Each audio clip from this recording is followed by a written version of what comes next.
In the heart of Africa, on May 30, 1967, a new nation was proclaimed, the Republic of Biafra.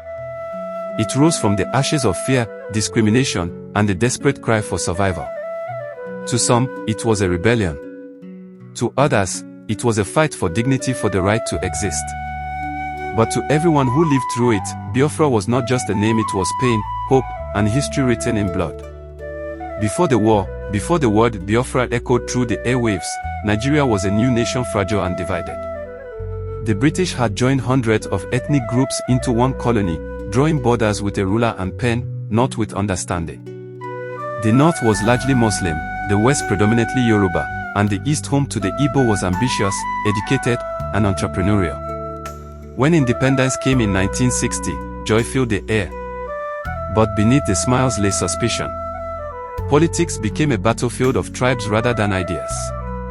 Every region fought for control, and the dream of unity began to crumble. Then came 1966, the year Nigeria shattered. A group of young military officers, mostly Igbo, overthrew the government in a violent coup. Many northern leaders were killed. To the north, it looked like an ethnic plot. Within months, a counter-coup followed. And in its aftermath, vengeance descended upon Igbo people living in the north. Markets burned. Families were dragged from their homes. Thousands of Igbo men, women, and children were slaughtered in the streets. Trains and lorries carried survivors back to the east, frightened, broken, and angry. It was not just bloodshed, it was betrayal. In the face of these horrors, the eastern region could no longer trust the Nigerian Federation. Its leader, Lieutenant Colonel Chukwuemeka Odumegwu Ojukwu, made a decision that would change history. On May 30, 1967, he declared the eastern region an independent nation, the Republic of Biafra. The name came from the Bight of Biafra, a sea along Nigeria's eastern coast, now a symbol of rebirth and defiance. But freedom came at a heavy price. Nigeria's federal government saw secession as rebellion. And so began one of Africa's bloodiest wars. July 1967, the first shots were fired. Nigeria called it a police action. But soon, it grew into a full-scale civil war. The Nigerian army was larger, richer, and better equipped. Biafra fought with courage, ingenuity, and faith, building weapons from scrap metal, turning civilian planes into bombers, using whatever they could find to survive. Yet, as the war dragged on, another enemy appeared: hunger. To weaken Biafra, Nigeria imposed a total blockade by air, land, and sea. No food. No medicine. No aid. What followed became one of the darkest chapters in African history. Children's bellies swelled from hunger. Mothers held lifeless babies in their arms. Hospitals ran without medicine. The world watched, some in silence, some in sympathy, as famine devoured a generation. Over 2 million lives were lost. Not only to bullets, but to starvation. Amid despair, Biafra tried to give its people hope. In 1969, Ojukwu delivered the Ohio Declaration, a document of principles, vision, and resilience. It spoke of freedom from oppression, justice for all people, and a new kind of African nationalism built on equality and hard work. But even the strongest words could not stop the bombs. The end was near. By early 1970, Biafra was exhausted. Its towns lay in ruins.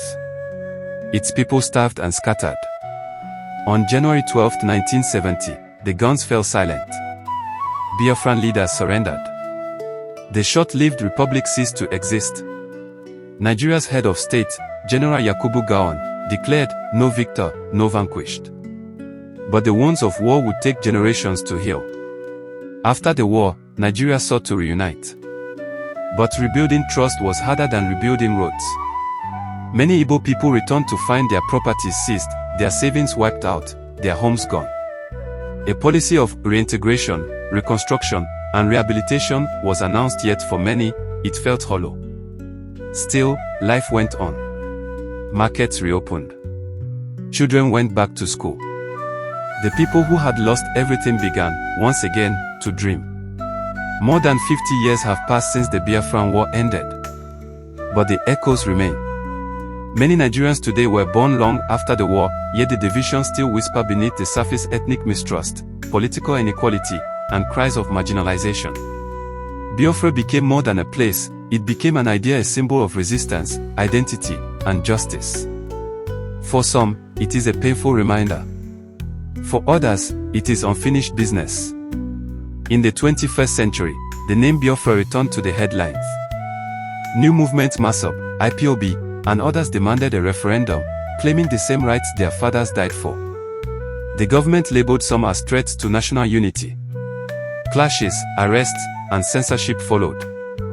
Once again, the old debate reignited. Should Nigeria remain one nation at all costs?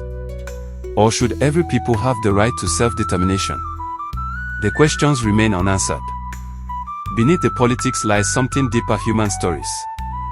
Old men who still remember the sound of warplanes. Mothers who still see the faces of children they lost. Young Nigerians who inherit pain they never lived through. Yet even among the ruins of memory, there is resilience. The Biafran story is not just about loss, it's about endurance, about a people who refuse to vanish. Nigeria's strength lies not in silence but in truth.